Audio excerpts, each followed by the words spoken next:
Moi, en 2020, le mot flemme, je ne le connais pas. Je suis vraiment allée en prépa en mode... Et aussi, forcément, ce qui plaît le moins en école de commerce, c'est le prix.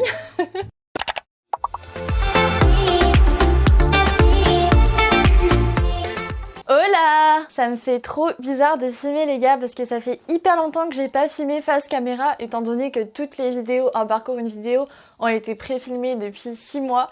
Du coup là ça me fait trop bizarre de me retrouver face caméra mais je suis vraiment trop contente et à la fois touchée parce que si je filme cette vidéo aujourd'hui c'est qu'en fait mon projet Un parcours, une vidéo prend fin puisque la période Parcoursup prend fin. Et du coup aujourd'hui il s'agit de la dernière vidéo de la série Un parcours, une vidéo.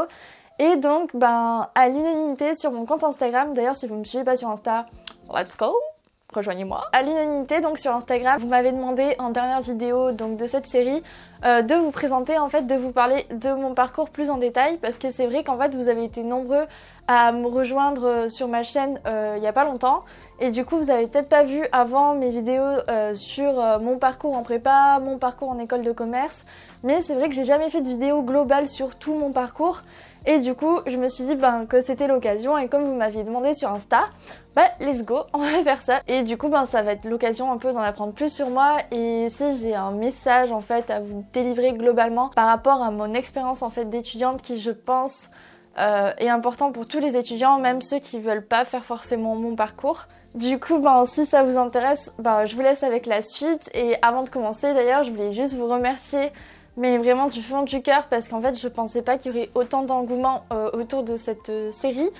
Je pensais pas que ça vous plairait autant et que ça vous aiderait autant et j'ai eu tellement de retours positifs que ce soit sur Insta ou ici en commentaire et ça m'a vraiment touchée. Je pensais même pas dépasser les 1000 vues par vidéo parce que je me suis dit c'est tellement des parcours spécifiques et en fait j'ai l'impression que vous êtes intéressés à tous les parcours, même ceux qui étaient déjà en études supérieures, vous avez regardé ces vidéos et vraiment ça m'a fait super plaisir parce que ça m'a demandé un travail de dingue parce que pour l'organisation des tournages, pour booker des rendez-vous avec les gens, pour pouvoir filmer, trouver un endroit, trouver les gens qu'il fallait pour avoir assez de parcours variés et pouvoir un peu satisfaire tout le monde. Aussi pour le montage parce que du coup je faisais le montage au fur et à mesure en rentrant de mon stage. Donc là je sais pas si ça se voit, moi j'ai des cernes mon gars, mais des cernes. Vraiment un grand merci parce que c'était un travail de dingue, c'était un peu un challenge que je me suis lancé et en fait vous étiez là, vous étiez présents en commentaire et ça me fait super plaisir et surtout que ça ait pu vous aider, c'est ce qui comptait le plus pour moi en fait. J'ai envie que mes vidéos soient utiles et de vraiment vous aider au max et du coup je suis super contente du retour donc merci beaucoup. Je suis un peu touchée de dire ça à l'oral parce qu'en vrai pour moi c'était un énorme projet et juste voilà, merci vraiment, je crois que j'ai la meilleure communauté, en tout cas celle dont je pouvais rêver en fait, je pouvais pas rêver mieux donc merci beaucoup, je vous aime. Du coup on va arrêter de blablater pépouze. C'est parti, si mon parcours vous intéresse, si vous vous demandez mais qu'est-ce qu'elle a fait dans sa vie celle-là, elle fait pas que des vidéos, je vais tout vous expliquer dans cette vidéo là et vous donner mes best conseils ever. Actuellement je suis en Master 1 Marketing, donc en gros j'ai fait une terminale L, j'ai fait 2 ans de prépa littéraire à L spécialité anglais. Ensuite je suis rentrée en école de commerce à Cage Marseille, du coup j'ai fait une L3 programme grande école et maintenant je suis en Master 1 Marketing en anglais, donc tous mes cours sont en anglais. Mais là, depuis janvier, je suis en césure pendant 1 an, les gars, pour faire 2 fois 6 mois de stage. Et du coup, en fait, c'est une césure qui est... en gros, ça compte dans mes études, en fait. C'est obligatoire et ça me permet d'accumuler 2 expériences. Et il faut savoir qu'en fait, moi, à la base, j'étais intéressée par tout ce qui était les langues, la communication, le marketing, je savais pas trop, en fait. Et à la base, j'avais pas prévu d'aller en école de commerce, mais bref, je vais vous expliquer tout ça après. Ensuite, du coup, la seconde question, c'est qu'est-ce que tu faisais au lycée? Moi, au lycée, donc comme je vous ai dit, j'ai fait une terminale littéraire, donc maintenant il n'y a plus trop de séries, donc voilà, ça fait rien dire, mais en fait, moi j'étais vraiment intéressée par les langues, j'aimais bien l'histoire, la littérature, voilà.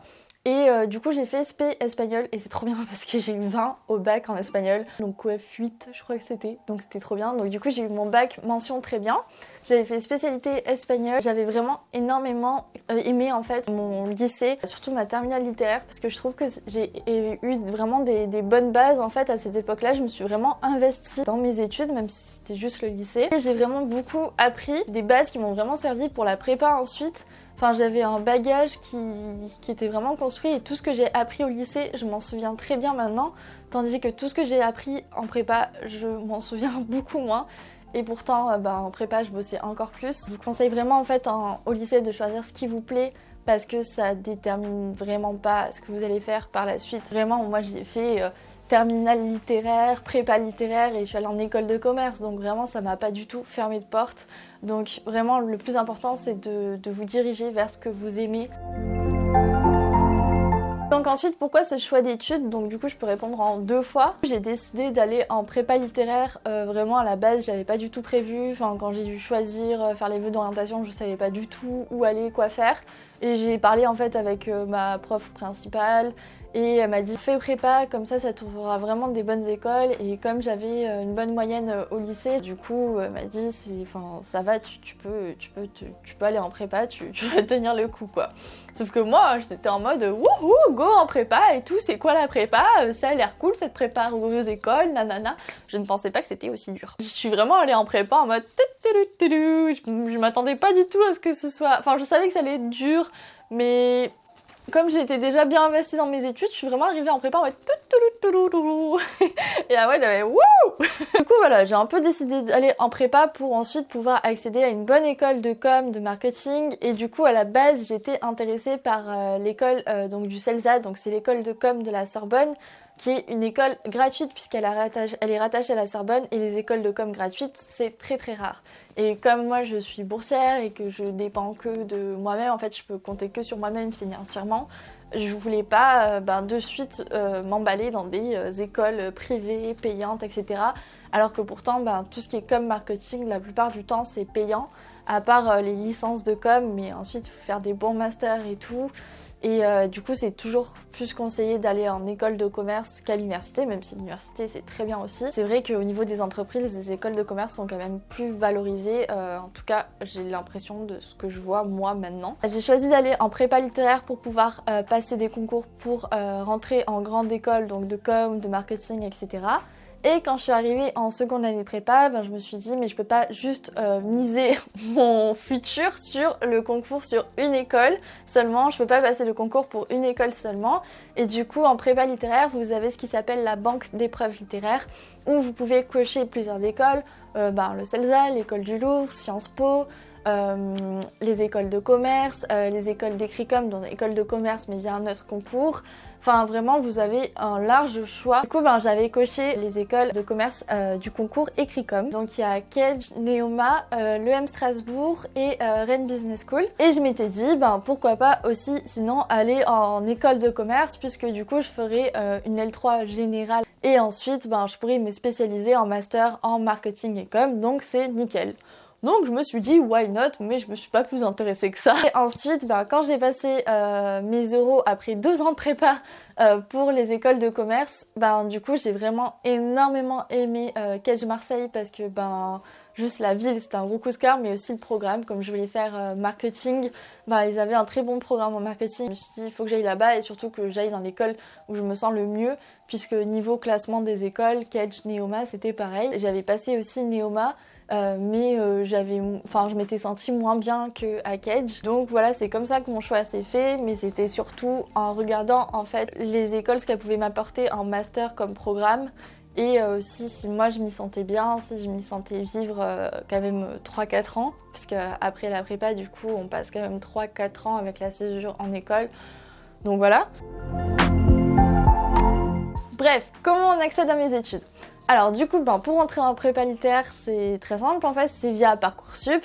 Et du coup, en fait, il faut faire plein de demandes de prépa. Donc moi, j'étais en prépa à Saint-Cernin, à Toulouse, prépa à Elle. Et du coup, j'avais fait la demande de plein de prépas, mais j'avais mis Saint-Cernin en premier, parce que du coup, je voulais faire lettres modernes, en fait, c'est-à-dire que j'avais des langues vivantes en option, au lieu d'avoir des langues anciennes comme latin, grec, etc. J'en avais un peu.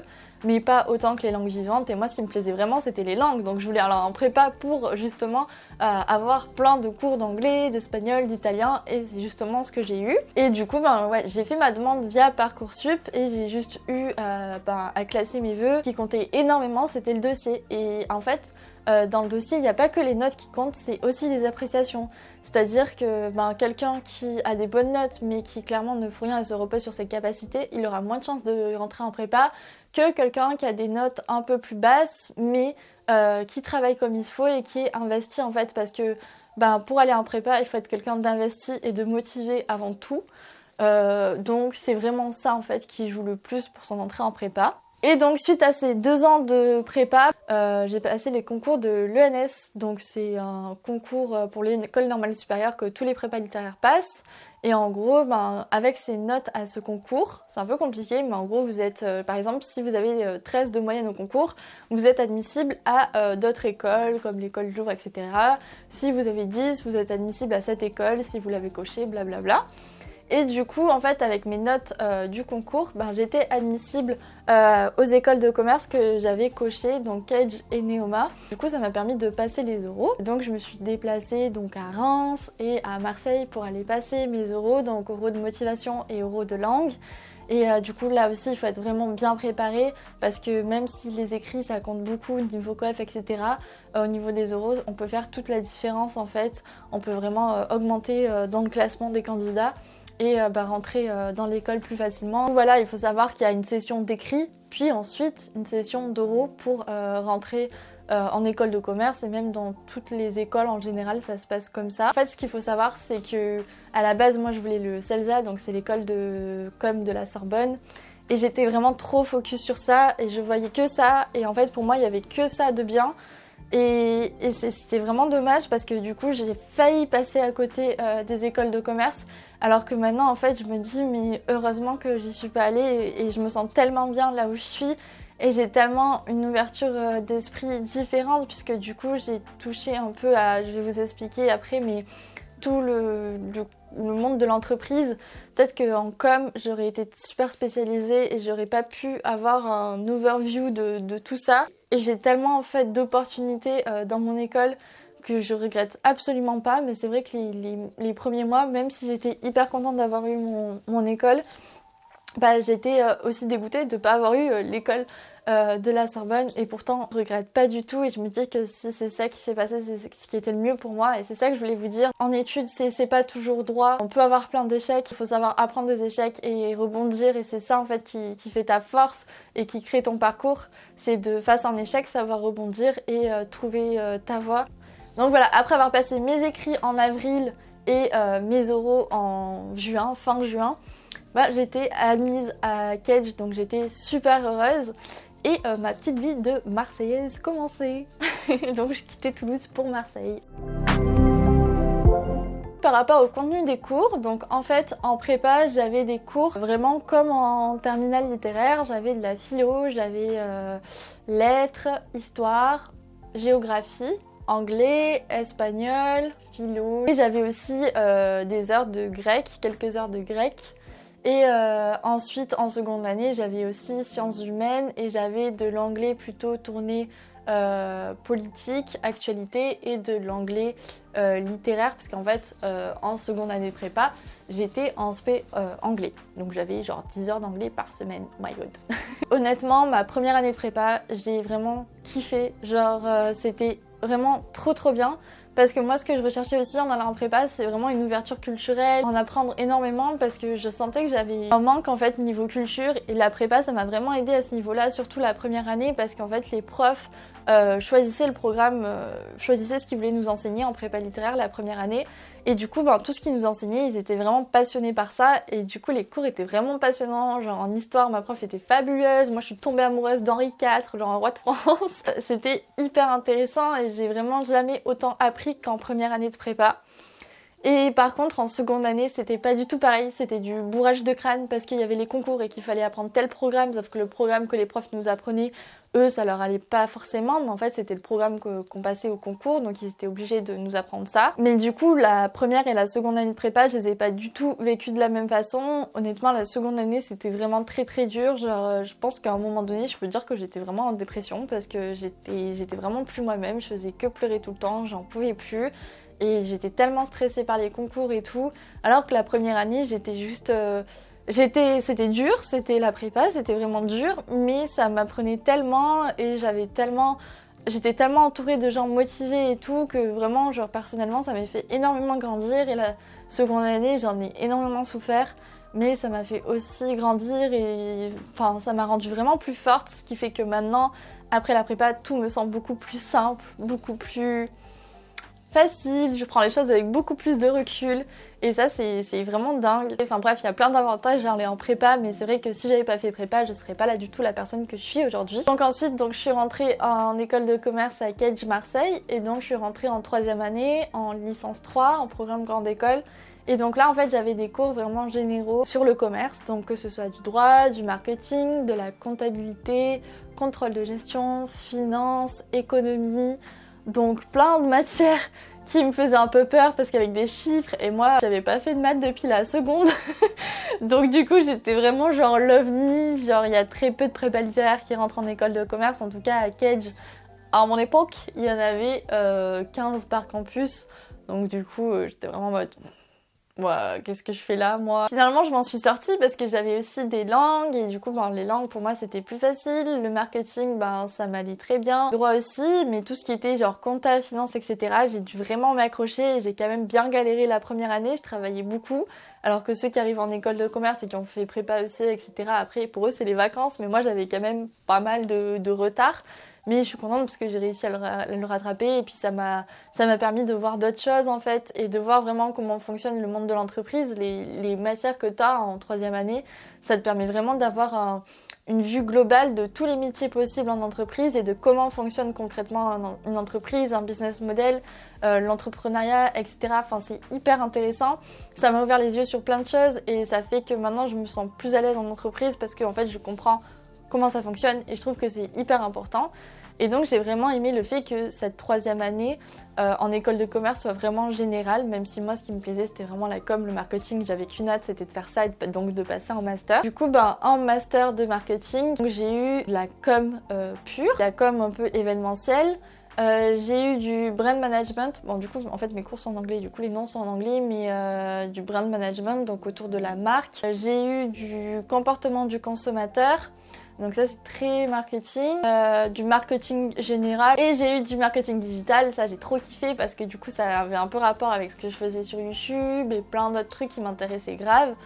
Et j'ai aussi eu des cours de stratégie d'entreprise, donc ça c'était intéressant parce que ça te permettait d'avoir une vue globale. Et tous mes cours étaient en anglais, donc ça c'était vraiment super cool. Voilà globalement pour tous les cours que j'ai eus. Donc vous voyez, genre de la prépa littéraire jusqu'en école de commerce, mes cours étaient totalement différents. Mais du coup ça m'a permis de toucher à plein de choses et de savoir en fait énormément de choses sur plein de domaines différents. Et ça c'est vraiment trop cool en fait. Prépa, ce qui me plaisait le plus, c'était vraiment d'apprendre énormément, d'aller sur les choses en profondeur. En fait, quand par exemple on étudiait le Brexit en anglais en prépa, on l'a vraiment étudié en profondeur, on a étudié le système anglais en profondeur. Et du coup, quand tu parles de quelque chose que tu as étudié en prépa, tu t'en parles, mais tu sais exactement en parler de A à Z de façon très précise. Et ça, je trouve ça très cool en fait d'avoir des connaissances aussi solides en école de commerce. Donc ce qui m'a plu, c'est d'avoir une vue globale de l'entreprise, comment ça fonctionne, de l'entrepreneuriat, de tout ça. Et ce qui m'a aussi beaucoup plu, on va pas se le cacher, c'est aussi la vie en école de commerce. Parce qu'en fait, quand tu passes de la prépa à l'école de commerce, il y a vraiment un monde. En prépa, t'es tout le temps habitué à bosser H24, même le week-end. Et en école de commerce, en fait, t'es tout le temps en mode tu bosses quand même. Moi, ça m'arrivait des fois, je partais genre à 7h et je rentrais à 22h. Et en fait, j'avais fait que bosser, sauf qu'en fait, j'avais bossé différemment. J'avais des travaux de groupe, alors qu'en prépa, t'as jamais de travaux de groupe. Des réunions d'asso, parce que du coup, ce qui me plaisait énormément aussi en école de commerce, c'est que du coup, c'était vraiment l'occasion de s'investir en association. Et donc, du coup, moi, j'étais dans une asso de communication junior, donc Marseille Communication. Et du coup, j'ai pu apprendre énormément de choses donc sur la vidéo, sur le montage, etc. Donc qui me servent beaucoup pour YouTube, mais aussi pour mes stages. Je me suis aussi investie dans une autre association qui s'appelle Etika, donc de consommation responsable. D'ailleurs, je vous mettrai les pages Facebook et les trucs en description si vous voulez aller voir. Et du coup, là aussi, ça m'a vraiment permis de m'investir en fait dans quelque chose qui me tenait à cœur. Chose que j'avais pas en fait le temps de faire en prépa et que du coup là j'ai pu vraiment faire en école de commerce et ça je trouve ça vraiment super cool et super important et c'est ça qui est trop ouf parce que en fait quand tu rentres en école de commerce t'as pas juste tes études, tes cours mais c'est tout un ensemble en fait avec tous les ateliers, les conférences, la vie étudiante, c'est un tout qui fait que ça t'apporte vraiment une vie complètement différente de la prépa mais genre une vraie vie, genre une vie à 100 à l'heure mais qui est juste trop bien. Et du coup, qu'est-ce qui m'a le moins plu en prépa ? Du coup, c'était la seconde année, c'était le stress des concours, la pression qui était mise par les profs, le fait qu'en fait, la seconde année, c'était vraiment du bourrage de crâne, on apprenait juste pour le concours, alors que la première année, on apprenait vraiment pour apprendre, tandis que la seconde année, c'était vraiment, il faut apprendre ça parce qu'au concours, c'est ça. Et en fait, c'était plus du tout intéressant, c'était plus du tout ce qui me plaisait. Et en école de commerce, ce qui m'a le plus déplu, enfin, ce qui me plaisait le moins, bon, forcément, c'était un peu les matières avec des chiffres au niveau des cours. Et aussi, forcément, ce qui plaît le moins en école de commerce, c'est le prix. Parce que du coup, c'est super cher, putain. Pour être totalement transparente avec vous, moi, j'avais pas du tout prévu d'aller en école de commerce et de payer, de donner tous mes reins, mes bras, de tout ce que tu veux pour payer mes études. J'étais pas préparée à payer un tel montant pour mes études. Dans les grandes écoles de commerce, c'est quand même minimum 10 000 € l'année. Du coup, c'est quand même un budget quand tu dois faire 3 ans d'études. Et moi, ça me faisait extrêmement peur parce que moi, de base, je suis boursière. J'essaie de me débrouiller toute seule, financièrement et tout. Et du coup, forcément, j'ai dû faire un prêt pour mes études, sauf que mes parents pouvaient même pas se porter garant. Sauf que, pour vous donner une idée, en fait, il y a d'autres possibilités. Moi, du coup, j'avais monté un dossier avec mon école. Du coup, en gros, c'est mon école qui se portait garant pour mon prêt. Je reposais pas en fait sur mes parents et ça, c'était vraiment un gros soulagement que l'école en fait me soutienne pour payer mes études et m'en sortir. J'ai aussi pu bénéficier de plein de bourses, de l'école, de fondations privées, ce qui fait qu'au bout de ma première année d'études, j'avais déjà remboursé ma première année. Après, forcément, c'est toujours un coût, mais du coup, ça m'apprend aussi à gérer mon argent, à faire attention à ce que j'achète pour toujours mettre de côté un peu tous les mois pour au final rembourser mon prêt pour mes études d'ici très longtemps. Mais du coup, j'essaie déjà de m'avancer parce que c'est important et que je ne veux pas me retrouver dans le caca à la fin. Mais voilà, ce qui déplaît le plus, forcément, c'est le prix. Donc en prépa, l'ambiance, c'est surtout en fait la cohésion et la solidarité parce que du coup en classe on est vachement soudés au bout de quelques mois parce qu'on est un peu tous dans le même caca et du coup on se soutient tous. Et du coup ça c'est vraiment bien parce que c'est hyper important d'être soudés en prépa, de se soutenir les uns les autres dès qu'on comprend pas un truc, etc. parce que sinon on est vite perdu. Et ensuite en école de commerce, là l'ambiance, là c'est la vraie ambiance vie d'étudiante, surtout à Marseille, c'était vraiment la folie. Alors j'ai mis un peu du temps à m'adapter à cette ambiance, au début j'étais pas trop dans le truc et après j'ai réussi à vraiment vivre le truc à fond, mais c'est des soirées tout le temps, tu fais plein de rencontres, et c'est des gens que tu rencontres qui ont envie de profiter maintenant parce qu'ils ont galéré pendant 2 ans avant de rentrer en école, ou même des fois pendant 3 ans, qui ont juste envie de profiter maintenant à fond de leur vie d'étudiant et qui aussi à la fois ont vraiment de beaux projets pour la suite et qui sont des personnes qui ont vraiment envie de réussir dans ce qu'ils ont envie d'entreprendre et ça c'est vraiment super cool et super motivant. On en vient à la ville, donc Marseille, donc je pense que vous l'avez vu sur mon compte Insta, mais je suis totalement tombée amoureuse de Marseille. J'avais vraiment une mauvaise image avec les médias et quand je suis arrivée à Marseille, j'étais tellement surprise et vraiment sous le charme de la ville. Parce qu'en fait, c'est la cité phocéenne, c'est la plus vieille ville de France et du coup tu te balades dans la rue, il y a des bâtiments grave moches et donc tu vois une pépite un bâtiment historique magnifique. Et c'est tout le temps ça, et t'es à côté de la mer, il fait soleil tout le temps. Enfin, j'ouvrais les volets, je me demandais même pas s'il faisait beau, parce que je savais qu'il faisait beau. Et ça, c'est dingue. Et les gens sont hyper chaleureux. Le petit accent du sud. Je trouve que c'est une ville qui a vraiment énormément de choses à offrir au niveau culture, sorties, paysages, avec les calanques et tout. Enfin, moi, en tout cas, j'aime vraiment énormément. Et si vous voulez voir Marseille, allez sur mon compte Insta parce qu'il n'y a que des photos de Marseille parce que j'aime trop.